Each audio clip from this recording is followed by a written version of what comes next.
100 days of knowing Indian महाराजास के day 4 में आज हम जानेंगे एक यशस्वी सम्राट के बारे में। जी दोस्तों, इन सम्राट के आते ही इनके शासनकाल में भारत का स्वर्ण युग भी चालू हुआ था।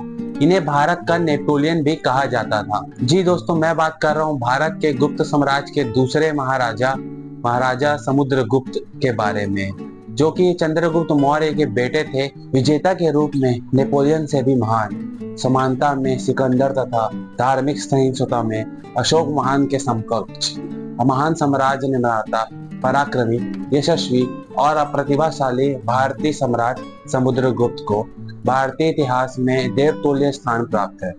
समुद्रगुप्त के पिता चंद्रगुप्त प्रथम गुप्त वंश के पहले प्रसिद्ध सम्राट थे। समुद्रगुप्त की योग्यता एवं पराक्रमता से प्रभावित होकर उन्होंने उसे अपना उत्तराधिकारी बना दिया। लगभग 365 ईस्वी में वह गद्दी पर बैठे। उस समय कई राज्यों ने विद्रोह किए, लेकिन उन्होंने सभी को वीरता पूर्वक दबा दिया। उन्होंने पूरे संपूर्ण देश को अपने अधीन करने का निश्चय कर लिया। सर्वप्रथम उन्होंने गंगा यमुना के दुआब राज्यों पर विजय प्राप्त की कि इस अभियान में उनसे हारने वाले प्रमुख राज्य थे अछूत, मथुरा, गणपति, नराते इत्यादि। उनके राज्य गुप्त साम्राज्य में मिला लिए गए। उत्तर भारत जीतने के बाद समुद्रगुप्त ने दक्षिण की ओर रुख किया। नागपुर के 18 आठविक राज्यों को जीतने से उनका मनोबल बढ़ गया और उन्होंने उत्साहित होकर 5000 किलोमीटर का सफर करके मद्रास, कांची, चोल, महाराष्ट्र सहित 12 राज्यों पर विजय पाई।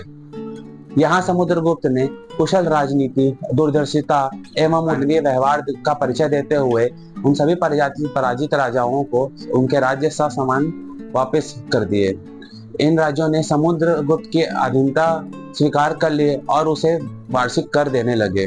तीसरे चरण में पूर्वोत्तर के राज्यों ने समुद्रगुप्त से डरकर उसको अपना स्वामी मानकर उससे सम्मानित किया। इन राज्यों में वर्तमान बांग्लादेश, असम, नेपाल, कुमायूं, गढ़वाल एवं रुहेलखंड शामिल थे। समुद्रगुप्त की चौथी महान यात्रा में दिल्ली से मालवा तक फैले गढ़ राज्य शामिल थे। मालवा, योद्धे, मुद्रक आदि राज्यों ने भी समुद्रगुप्त को अपना सम्राट मान लिया।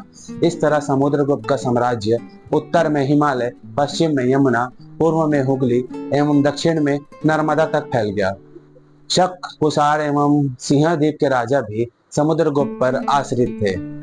भारत को राजनीतिक एकता प्रदान करने, उसे स्थायित्व देने तथा गुप्त काल को भारतीय इतिहास का स्वर्ण युग बनाने में समुद्रगुप्त का महत्वपूर्ण स्थान है।